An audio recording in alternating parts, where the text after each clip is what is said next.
My ex-boyfriend sent me a DM on Instagram to check in. We aren't even Instagram friends, and he knows how to text me. Who has someone else's antique 1,000-pound billiard table in the middle of their living room? I do. Oh, that's fun. I've become pretty hypersensitive to both coffee and wine, so I guess I'll just be sick all the time. Yay. Adult acne and low light blindness, 2 new sexy facts of life. Have such a good day.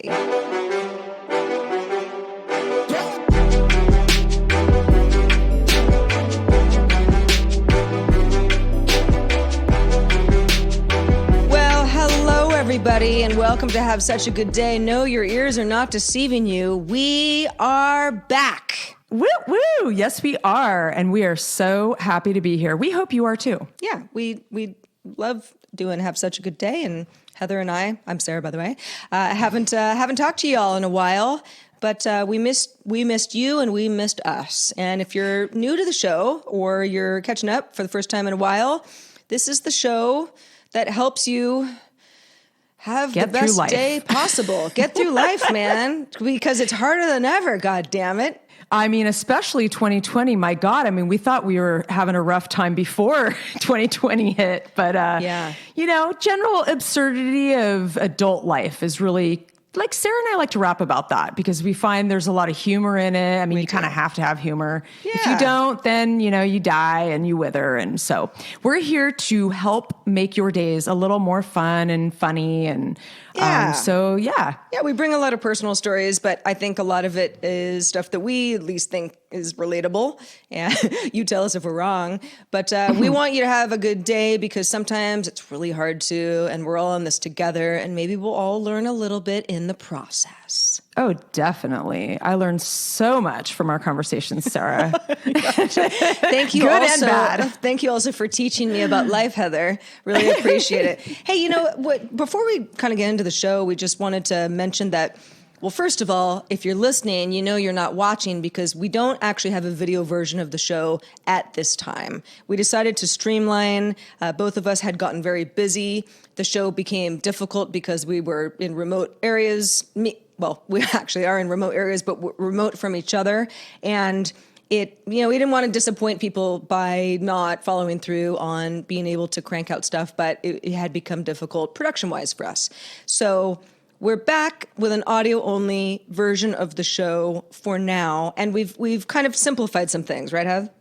Oh, yeah. It's all about minimalism right now. Less is more. It's the big Marie Kondo movement. So we figure we're going to jump on that bandwagon and kind of pare things down a little, see how things kind of play out. But we've got 3 tiers. We used to have 5. We narrowed it down. We've got a $1 tier, a $5 tier, and a $10. So really, it all breaks down to, for $1, you get the ad-free audio show every week. It's a weekly show. You get your name and lights on our website.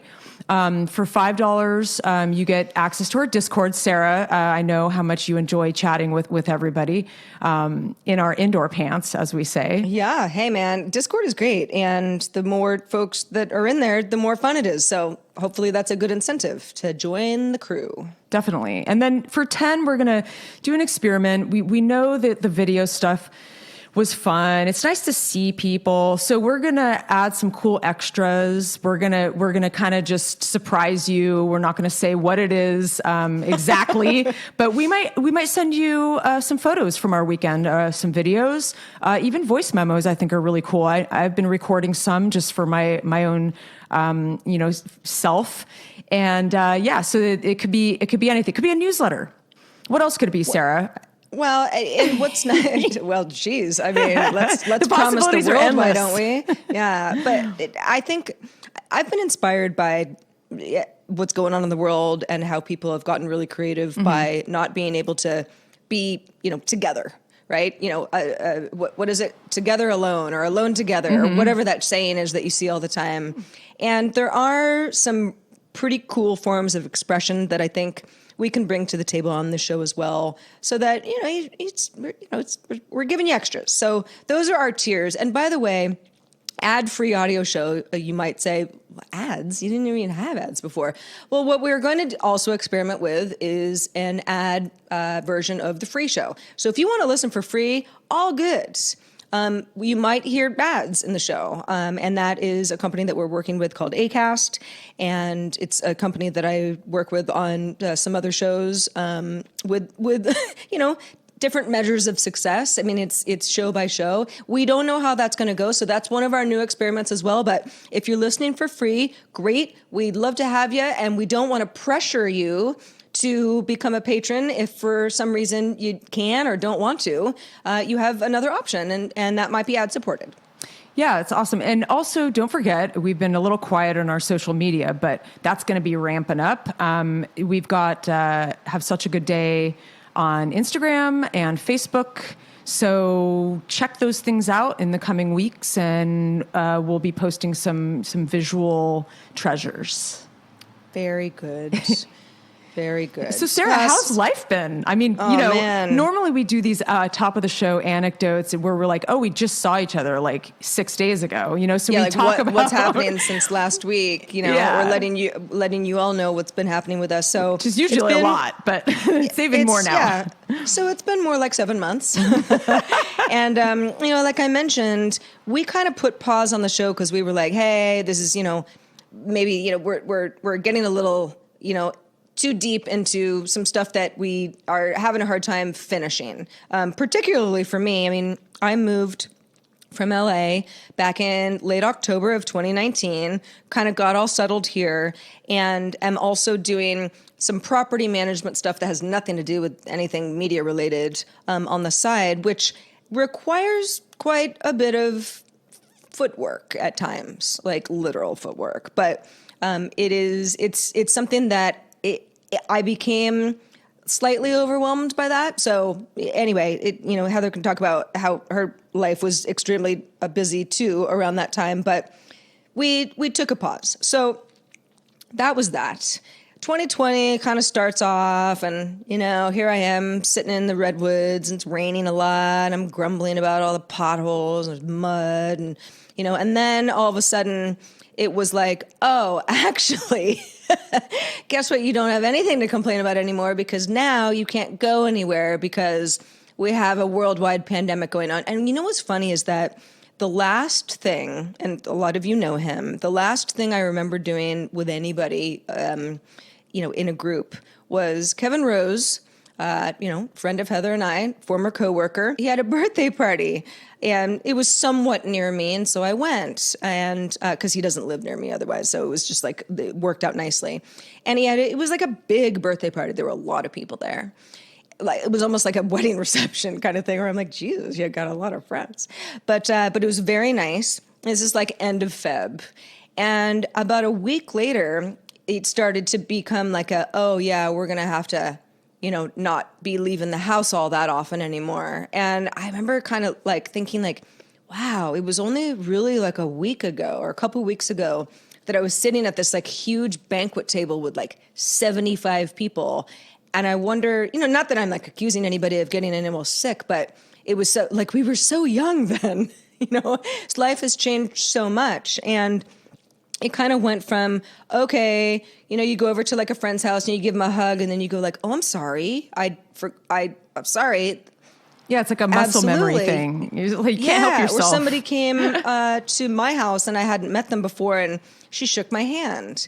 And about halfway through the shake, I was like, ooh, like I don't want to be rude, but we shouldn't have done that, And then it became my mom saying, I don't think you should come visit me, or me, you. Like I think we gotta take this seriously, which I did. And it's funny because where I live, I mean, I'm not in the middle of nowhere, but my house is not. I have to try to see other people. If I sit here, because I work from home, if I sit here working from home and like have food in the fridge, I can just never see anybody really, really easily. And a lot of people don't have that, quote, luxury. So at first I was kind of like, man, I got it made. Like, I am so glad I moved here. Like, this is awesome. I'm also just I'm good at being alone and a bit of a homebody anyway. So it was like, cool. And then, I'd walk your dog and say hi to the person across the street type thing. But it was for all the issues that people were having, living in cities and feeling, really trapped and scared, I felt like I was extremely lucky. However, I don't want to pretend like, oh, this hasn't been hard for me, because it started off like I was like baking banana bread every day and brownies too, man. I was really going on a baking kick like everybody else in the world. But I had the first couple of months, I was like, this is awesome. Like I wasn't drinking alcohol at all, because I'm like, what am I going to do? Party alone? Like, so I'm like feeling awesome and going on runs and everything. And then it started to do that kind of like, I'm really sort of lonely kind of feeling, because I live alone. I mean, I'm not quarantined with anybody. And even though I'm managing properties, we all kind of stay away from each other, with good reason. So it has been rough at times. It has been super isolating. And I've definitely seen some friends who, we all agree that we've all been responsible enough so that we feel okay being, in each other's presence and distancing appropriately and that kind of thing. I went to a restaurant, exactly one restaurant this entire time with a friend, and it was like the best thing ever. But yeah, so anyway, that's what's been going on with me. And listen, it's ongoing. I don't know what's going to happen. I hope for the best, but I just don't know. But yeah, that's my year. And I just want to say too, I know it's been like harder for some people and maybe better for others. I know a lot of different like stories from friends and people who it's hit really hard. And then for other people, it's been a blessing. And then some people where it's been somewhere in between, like you were saying, part of it was a blessing, and then the other part was really painful. And so, we'd love to hear your stories. It's been a really, really rough time for humans, but also kind of a fascinating time. And I know from my studies in college, I did my senior thesis on the art and music and kind of creative thought that came out of the Black Plague of the 14th century. And what came out of it was the Renaissance. So everything ebbs and flows. You've got black and white, you've got the yin and the yang. And so, hang in there, everybody, because I know that something good will come out of it. I'm not sure when, but it will. And I think, for me, I've been fighting moving to the country for, 5 to 10 years, really. I've been getting some pressure from my family to kind of come out to this little town. And, I've always been a city girl. Because they live there. Yes, because we have like 9 acres. And there's a kind of a whole empire up here that needs to be kind of managed. A lot of properties, Airbnb, like vacation rentals, there's commercial buildings, there's residential, and there's just, all kinds of work to be done. I've been so used to city life that country life just felt too far from how I would even be happy here. Yeah. But you would never really know until you do it. And I think a lot of people don't make big moves in their lives because it seems scary. But I was forced to do it. And I am grateful. I think that I would say my situation is mostly a blessing. I loved LA. I really did. I'm a city girl. I love like the cultural aspect of it. I love being, at close proximity to museums and great restaurants and taco trucks and all the fun culture that a place like LA has to offer, specifically East LA. And I know that I will miss it. I don't quite miss it yet, but it's I always, living on an anthill was always kind of tough for me, being in a really dense place, and especially during something like this. Mm-hmm. So it was a blessing, and these are a few little things that I have learned. I tend to compare and contrast places. I've done this all my life. I go, oh, that's good and that's bad, and there's the pro and that's the con, and it's just my way of coming to terms with things. And a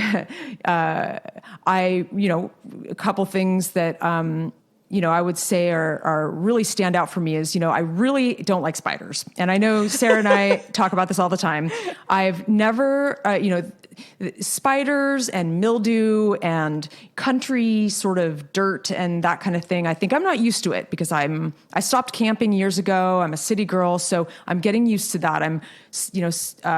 Worms are definitely becoming my friends because you use worms to plant things. You like them in compost. You want them in there to help feed nutrients to your plants. And I do a lot of gardening now. I would actually say that I'm quite a green thumb.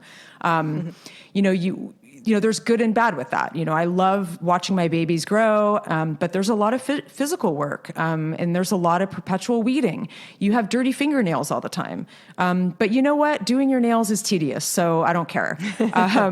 There's this whole island time vibe up here that's like I'm used to moving fast and just kind of getting stuff done and being productive. Well, you know what? Other people don't. So you're going to be waiting for someone's call back for a lot longer because people are on kind of island time up here. You got rockstar parking and no traffic, but you really don't have a lot of, good restaurants or you have a few, but you're limited. And do you want to tell people where up here is? Up here is very far Northern California. Some of you, it's funny. I like testing people because I'll be like, I'm in Trinidad. And half the people will be like, oh, wow, it's so beautiful up there. You're so lucky. And then other people were like, where's that? And then halfway through the conversation, they go, how do you like living in Trinity? And I'm like, Trinidad.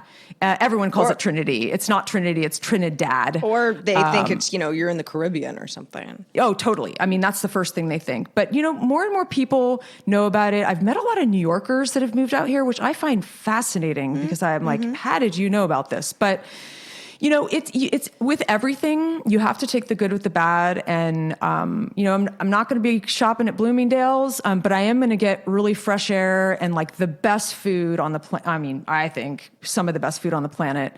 You got a lot of local farms. Yeah, you don't have the best restaurant options, but if you become a good cook, then you can really maximize, the quality of food. But where do I wear my party dresses, Sarah? That's the big question. Oh my gosh. Here. As I was getting just like normal dressed, not like party dressed, just for work today, my closet in my little apartment, which is the smallest apartment I've ever lived in, but the cutest by far. Oh my God. I just love it. But, again, good with the bad. Small closet. The closet is just not big. It's fine. It's doable, but it's like, there's a lot of shit jammed in there. And it's like, I have so many dresses that I wore to like a wedding once, or I had to, it was an affair of some kind where I'm like, but it's nice. And I mean, I don't need any of them. And they take up like a third of the it's really so funny. This is maybe a conversation for another show, but I have the same problem. I have like a smallish closet. We have an attic, but I've got a lot of party dresses. I've got a lot of business wear, like nice blazers and silk shirts from my fancy work days. And I bought one of those wardrobe racks, and in my office, I have like my own office. We'll talk about that some other time. But I bought a wardrobe rack, and I put all of my like dresses, my sequence tops, like my fun, party wear, on that rack. And I'm like, I'm probably just going to start a Poshmark, and start selling it. I've seen it in the background of some of your like video stuff, and it's like it does. Looks I actually cool. kind of like it. It's like an aesthetic thing. It's kind of. Yeah, it's like set dressing. Yeah. Well, especially because it's like the sparkliest stuff. It's not just like a bunch of sweatshirts. No, it's like I've got like the cutest, like kind of bustier, kind of sequency, rainbow colored thing that's actually really cool. But I'm gonna test it out. Like I'm gonna try to sell some stuff. It's funny. I had a friend that just visited who brought me a bunch of their fancy stuff to try to sell. Like people are like bringing me stuff because you can't drop it off at a thrift store right now. Yeah, or they're like severely limited in the way that they can. So much stuff has changed, I think, and we all know that. I mean, you mentioned dirt under your nails. When in Sonoma County, where I live, I hadn't gotten my nails done. I mean, since I lived it had been 6 months, and I was just like, I don't know. For anybody who has ever had a gel manicure, like, if that doesn't end well, then you're like just effed for a while because your nails are in such bad shape. Anyway, so that was me. And eventually the nail salons opened back up here. They have since shut down again, but they were open for like 2 weeks. And I went and got a manicure. And it was very, it was, I felt really safe in there. We had, plexiglass all over the place, and they had taken out half of their chairs. And so it was as safe as it could be. And then they shut right back down afterwards. So now I've got these like very odd, like half broken, half like extremely grown out nails. And I'm like, do I just wait it out? Because like, it's like, what do I do? Like it is what it is. But it's a whole thing. And it's such a like, I miss that a little bit, like having just the manicured feel. It feels really good. But I got so used to my nails since I've been here, my real nails. And it's sort of a nice change. I like the naturalness of totally my life now. No beauty is not worth the price of health ever. And it's something that, I know we all take seriously because we're all very smart people. But yeah, you mentioned like mildew and spiders and stuff like that. I am lucky in it because I'm just really not good with spiders, although I try not to be. I used to just kill them, and now I try to never do that because I just don't want to do that ever. I don't like to kill them either. But I don't see a lot of spiders around here, and you really would think I would because, redwoods.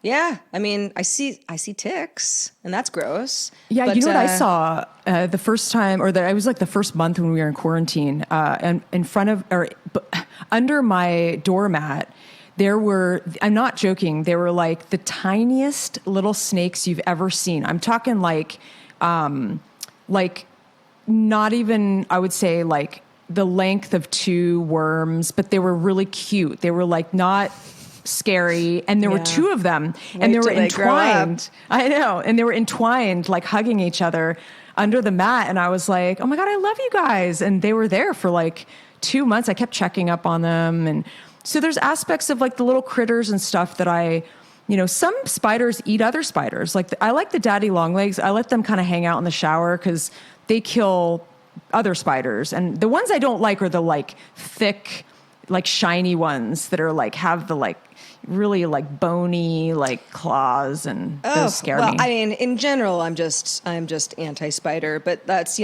low grade arachnophobia. I mean, so many people. I definitely feel that have way. that high grade though. Right? Yeah, I'm not. I feel like I've come a long way, but I also work. My studio is in a garage. It's a nice garage. It's big. It's a big 2-car garage, and it's really clean, and there are no cars in here. So I mean, I feel lucky to have like a big, cool office. But it's also like the house that I live in, which is on top of the garage. So the garage is basically the first level, is kind of built into the hill. And whenever you get stuff like that, you just get critters because there's, you're surrounded, you're halfway underground. And I don't know, knock on all the wood. But yeah, I know what you mean about LA. And I think a lot of people who have left any city for any country can relate, because when I moved out of LA, I had a really good situation up here that kind of just fell into my lap. I wasn't really looking to move out of LA. And when I first got here, even though it's super beautiful, it's really different. I mean, sure, there's a palm tree here and there because it's like California, but it's not, it's a totally different like kind of beauty. Yeah, everything's different. The lushness is very cool, but it's, even though I grew up not far from where I live now, it's foreign to me because it's been a long time, that I haven't been here just as a visitor for Christmas or something. And it took a few months to be like, oh, okay, I love this. This is home. This feels like home. But I miss the city too. There are a lot of things about the city that are just, it's exciting. There's energy that you just have to like harness in other ways. Exactly. And you have to like, you can't, because I tend to just be like, oh, but I miss that. But like you're never going to have a clean break. Like you're always going to miss something about wherever you go. You go from one wonderful place to another. I mean, you're going to leave something behind. That's the way life is. Sarah and I, we're living the country life. So we'll be able to kind of elaborate more and more. But one more thing I was going to say is what's cool is that I am on the coast. I'm 100 feet from like the cliff of the ocean, and this is Northern California. So there's a beach below, but it's like a long cliff, almost like, Big Sur style. You can hike down to the beach though. And it's this, oh gosh, Sarah, you're gonna have to come visit. This little beach that's right below our house is really special. And, you look out in the ocean and you almost can't wrap your head around what you're looking at because it's sort of like a 180-degree view of just the ocean. And if you went straight down, if you threw something really hard, you would hit Japan. And that's it. There's nothing else in between. That would be quite the throw. I know. My goodness. Pretty good arm. Yeah, no, that's awesome. I'm not as close to the beach as you, but I'm a pretty quick drive. I can get out there. You're in a good area. I take Otis the dog out there. Nice. Well, I mean, the beaches were closed for a while, but they're back open. So I go when no one else is there in the mornings. But yeah, it's we will continue this conversation, but also just like shout out to technology, the fact that we both live, in these like remote little treevilles of ours, and we get to do the show, the same way that we did when we lived down the street from each other. And shout out to you, Tech. You're cool. Seriously, thanks for helping us out. Yeah, we appreciate it. Keep on, keeping on. Hey, so speaking of technology, I wanted to mention my love for virtual reality. Yes, I'm talking about VR headsets, people. And anybody who is a crossover listener of Daily Tech News Show already knows this about me because I talk about it as much as people will let me. But I do a segment on that show that's for 3 months. I kind of test out a new gadget or technology. Well, they're pretty much always gadgets of some kind, or smart home device or whatever. And it's great because over a 3-month period, you get a much better idea of whether or not you like something and what the pros and cons are than if you like tested a new smartphone over the weekend and then had to like send it back to the company kind of thing. So that's the whole idea behind it. What's also good is that I test out stuff that costs money that I probably wouldn't bother to otherwise because I'm like, I don't know if I'm going to like it. Like I have a smart oven upstairs. It's like I use that so much more than my real oven. My full-size oven, it's just like one of the greatest things ever. But was I going to buy it? No.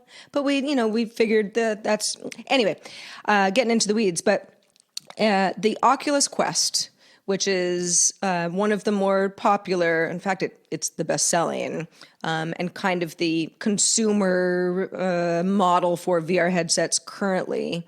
It was my most recent live with it, which is what the segment is called, 3-month kind of test.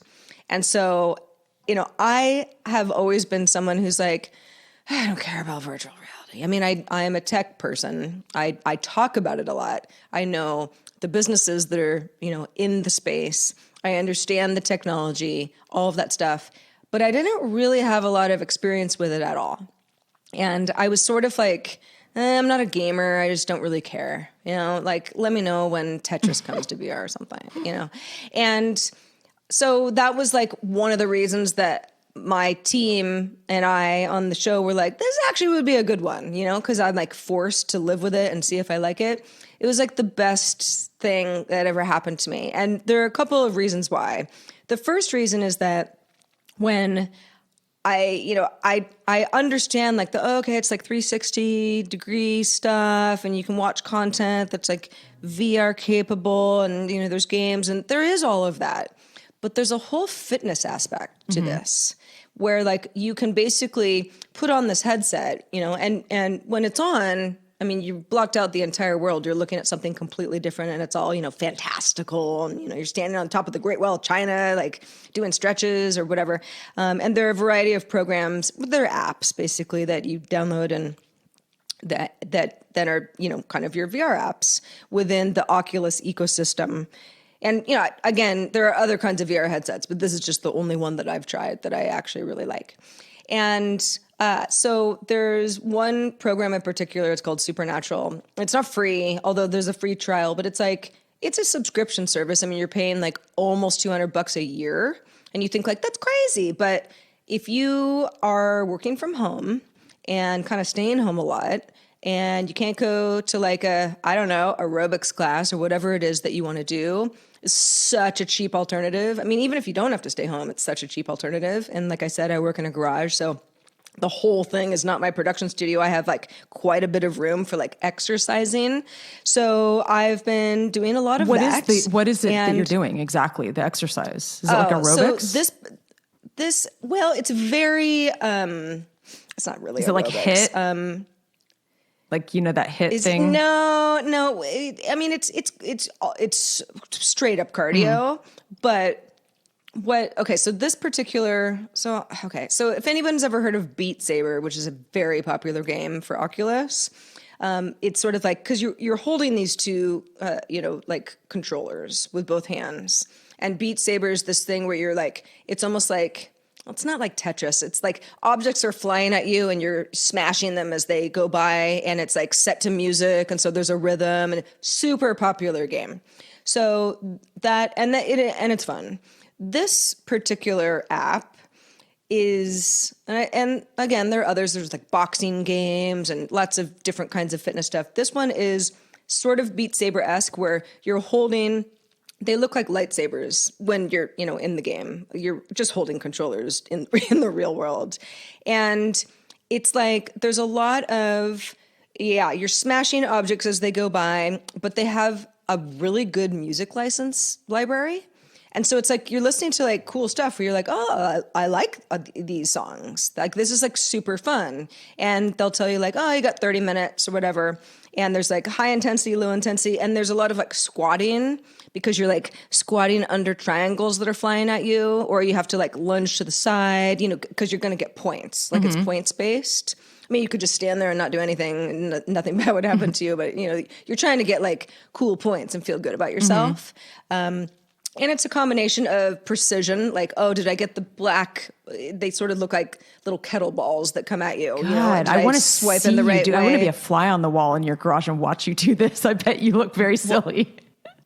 Oh my gosh. So, what's funny? And I won't keep going on and on because it almost sounds like a commercial for this, but it's like, I swear to God, I got up this morning and I was like, all right, Otis, do your poop really quick, because I got to go play Supernatural, because it's like, it's hard. God, I want to play this. It's like tough exercise. Like, you're like sweating at the end. Wow. Do you do this every day?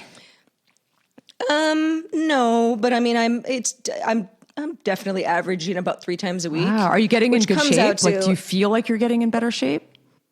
I feel like I'm working muscles that I hadn't worked before, because I do a lot of jogging or hiking, which is great exercise. But like, and I've got weights here at the house. Like, I have options, but this is just like a different kind of cardio that is sort of forcing you to do like, it's like just like lunges and stretches in various ways. But you mentioned being able to see me. So just out of curiosity, because all the music is like in your headset. You can wear headphones too, but I don't. So it's like, if you're standing next to me, I just look like I'm like just going crazy and like having a stroke. So I propped up my iPhone across the room, because I was just like, I just want to see what it looks like. Because when you're in it, in a variety, by the way, there is VR Tetris and it's super awesome. But when you're in that world, the real world is like gone, like you really lose yourself easily. And so I recorded myself playing just for a few minutes, and I watched it afterwards, and I was like, oh, no one will ever see this. I was going to say, let's post it. No, like I even mentioned it to a friend, and he was like, show me. And I was like, no. And he was like, come on. I mean, like, you wouldn't even show me? No. It's deleted. It was deleted immediately. I mean, it's so like, and that's just a funny thing. It's like, because if you saw me, you'd be like, you look so stupid. Like, what are you doing? You know what's so funny, Sarah? Because you've kind of been the antithesis of, we've worked at video game networks together, and it was always hard for you because you've just so not been, first of all, you don't really like a lot of supernatural stuff. Like, you know what I mean? Like, well, supernatural is a weird name for this, because it's like, there's nothing supernatural about it except that you're like, I don't know, you're on a fjord in Norway while you're like exercising. But yes, that is actually a block. You're right. I mean, stuff where it's like, oh, you're like hunting down people with a big ass gun. I'm like, don't want to play that. Or yeah, like you're a goblin and you're like trying to find the princess. I'm like, don't want to play that. You know, it's like I like structural games, geometric games, like games that are like pattern based, you know, like meditative. Puzzle games and yeah. That sort of thing, totally. But I also really like exercise games, and I just didn't realize that. Before we move on, I mentioned the love for VR, and, you know, I still just like specific things like we all do. You know, I like to listen to specific things, I like to do specific things, and it turns out that when it comes to VR, I really like the movement aspect of it, because that's like, it's just so much fun. But I also think that the timing of this was like impeccable, because like I mentioned, of the kind of quarantine or just never really having social engagements, because everyone's like, I mean, even if you're not avoiding your friends, everyone's just kind of like, we've gotten used to doing our own thing. Like I talk to people all the time, but I sure don't see them much. And I have had like low points over the last few months about that. And, you know, I mean, nothing terribly dramatic, but just like, fuck, when's this going to end? And the VR stuff does, I mean, it's no replacement for real connections, of course, but it transports me sometimes in a way where I'm like, half an hour later, I'm like, I feel a lot better.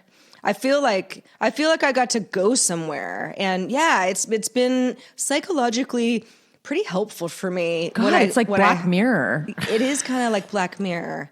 I know. Hopefully this all won't end badly. I think I'm just going to end up with like super hot quads. Hey man, I'm jealous kind of. I'm like, Peloton or Oculus? Well, I mean, it's kind of the same idea. It really is. Yeah. I mean, it's, you know, I'm not on a bike. How much is an Oculus? Oh, it's like $500. Yeah. Okay. But there's no like, well, I mean, you still have to like buy apps and stuff. Some of it's free. Sure. I don't know, apples and oranges sort of, but yes, it's that kind of idea where you're like connecting with people, but you're alone. But the VR part of it, I was so pleasantly surprised by like how much I like it. Like you're just wearing a weird headset in your head, it's fine. But like no one sees me. Who cares? It's just super. It's super cool. Super fascinating. Very, very cool. It's funny, you know, during this time, I haven't really been, my exercise routine has changed because I don't go to yoga classes anymore. I do yoga by myself on, websites. And I don't do like the virtual classes. I actually just do stuff on my own that's like on demand. But yeah, it's funny. I don't think I get enough cardio because I'm yoga, hiking, and walking. But I definitely am not getting enough cardio. So I'd like to find a solution. But, you know, it's funny.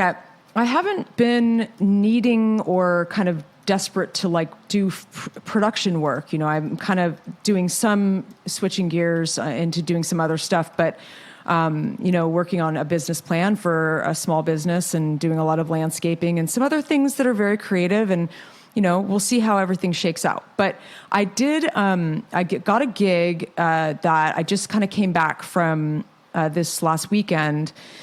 It was a production gig, and, you know, I've done all kinds of production work, everything from video game content to, you know, interviews with musicians to documentary series about Mars. And I mean, I feel like I've covered a lot of different subject matter. Had never shot anything with cannabis before. So this was my first experience filming cannabis stories, which I kind of jumped at the chance. It was a collaboration with an old colleague in Los Angeles with some people up in kind of Mendocino and Marin up here in NorCal. And it just worked out really swimmingly being up here and not being in LA. It's just a very strange coincidence, actually. But the shoot was really fascinating because it was different than anything I've ever done before. We profiled this is all like legal cannabis growing. And so we profiled a handful of farmers So we had to go out to their farms, which there was a lot of four-wheeling involved. Yes, I was actually four-wheeling through like riverbeds, and it was pretty wild. It was so cool to see these variety of farmers. They were all very different. There was one that was like a woman who owned the business, and then there was one where it was like a kind of a younger man, and then there was like a father-son business, and then there was like a wife and husband business. And gosh, I mean, just the slice of life, that it's so cool to be exposed to new slices of life. And I really appreciate that I had this opportunity of seeing, I'm not a huge pot smoker either. Occasionally I might do like an edible or something like that, but I'm not a big pot smoker, but I'm also fascinated by the industry. And, seeing the plants grow on that scale.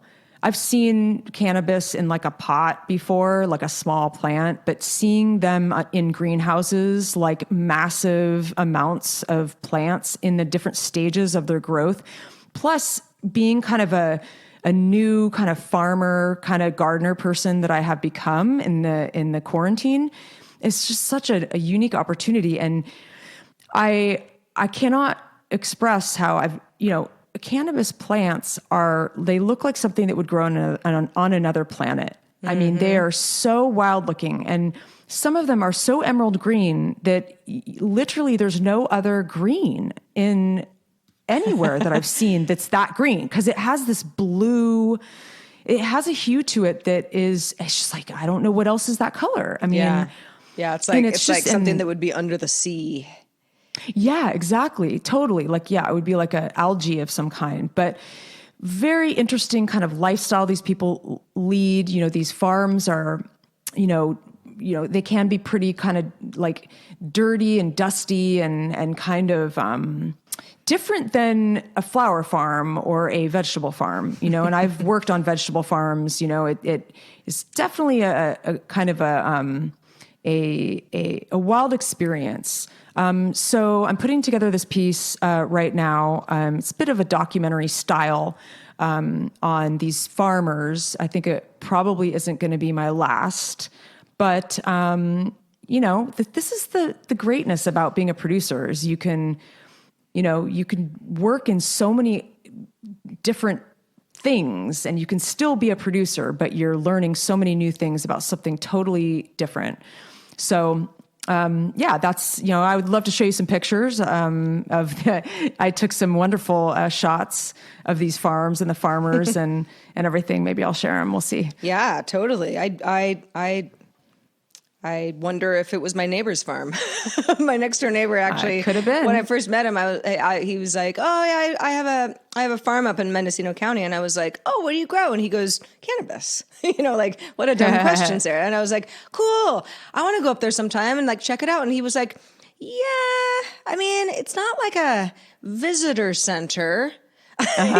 It's different than that. But he's kind of filled, because we're friends now, he's kind of filled me in on, because sometimes he'll come home from work if I'm walking by and I'll be like, "What did you do at work today?" And he'll be like, "I don't know, he like dug a bunch of ditches and, there's trimming or, there's all sorts of stuff that trellising goes into it." Yeah. And you probably learned a lot, and I did. That is the beautiful thing about producing. I feel that way all the time. And not that I want to be out of my element all the time, because that's a challenge too, but there are often times where I'm in the producer role of something that I know very little about. Yeah, and you learn so much. Yeah, or where you interview a really, really smart person and you're like, "That was so cool." I'm so lucky I got to like meet you because of my line of work. It's a great job. Yeah. Well, it can be a really tough job. Except but when it isn't. After that first day, I mean, you're dirty from head to toe and it was a long shoot, then you realize you're like, man, this is really physical. Sometimes those field production jobs are extremely physical, but I'm toying with doing a little gardening podcast, like a little kind of video podcast out in my garden, because there's so many cool little projects I've been working on. So, I mean, I don't know. We'll see. That's a fantastic idea, because you're doing so much gardening. I'd watch that. Would you watch it? Yeah, Gardening with Heather? Yeah, especially because I think I have where I live it is a very lush property, and it is pretty meticulously maintained, but not by me. I am an indoor plant lady. I will plant indoor plants and put them on the windowsill all day long, but I'm not so good out in the garden. I just don't feel super confident. So that's the next step. I could learn something from you. Yeah, totally. I mean, because I was an indoor plant person. Remember in LA, I had all kinds of succulents, but like now it's like on another level. But I get it. It's more contained, and it's also, like you said, I mean, it's labor intensive. You got to get your fingernails dirty. And I also, it is what it is. But yes, start the podcast. I think that's a great idea. Thank you. I'll send you like the pilot and you can give me some notes. Okay. Just like old days, Right, yeah. When we used to note everything. Like, so much fun. That flower was not lit properly. You really need to redo this part. Hey, folks, we want to mention again, as we did at the top of the show, that you have some options when you're listening to the Have Such a Good Day triumphant return of the podcast. We would very much like you to become a patron of ours. That is how we hope to keep the show going, grow the show. And also, we didn't mention this yet, but we do have monetary goals. We hope they're not too lofty. And the first one, just to keep it really simple, is we will double the content. We'll do 2 shows a week if we get to $2,000 a month. And when we were doing the show before, we never quite got there. And we'd like to give it another go. And, spreading the word would be a great way for you to help us do that. Tell your grandma or your neighbor. Yeah, I'll try to keep the F-bombs to a minimum if that is for any reason why you're not sharing the show with anybody. But, it feels so good because I can't swear on any of my other shows. Even saying F is kind of fun, too. It is. And so patreon.com/have such a good day is how you learn more about that. And we want to shout out a few new patrons. I mean, we really want to thank everybody who stuck with us this whole time, this last however many months we've been out. You know who you are. Seriously, you guys rock. I mean, right, Sarah? And just like a little family. It just really warms my heart. You're on our wall of fame at havesuchagoodday.com. Yeah. So, I mean, we know who you are, but anyone can know who you are, and you do as well. So, yeah, like just thank you so much to everybody who wasn't just like, screw them. Yeah, exactly. Because we're back and you're still with us. So thank you. It's very exciting. And Alex Erickson, this is over the course of several months.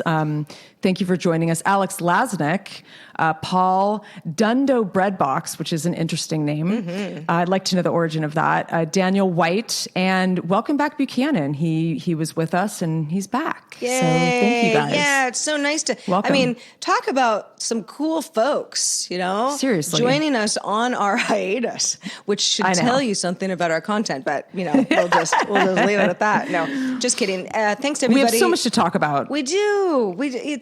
I mean, this show is like a little bit like, I mean, I don't know, long-winded, just because Heather and I have been talking about this for a while, but we're finally getting back into it, and it's like we have so much to catch up on. But it's our little baby. It is our little baby. Yeah, and we're just stoked, and there are so many stories that have happened to us and others. And we'd like to hear your stories as well. And please email us about anything. hi@havesuchagoodday.com. We want to hear your stories. How you doing? How you faring in this very long pandemic? We want to hear from you. Yeah, and it's an easy one. If you're like, what was their email address again? It's hi@havesuchagoodday.com because you're saying hi, but you also might say something else. But you could just write in and say hi as well. That would be fine. Yeah, that's totally fine. All right, Heather, I think we're going to put this one in the, what was it? I was about to say. Put a fork in it? Yeah, I was about to say nail in the coffin, and that's just terrible. I don't want to say that. I guess we're not there yet. Yes, we're not. The nail is out of the coffin. We is risen. So thanks to everybody for joining us, and wherever you are, And whenever you are. Because you could be listening to this at any point, and that's cool too. We hope you have such a good day.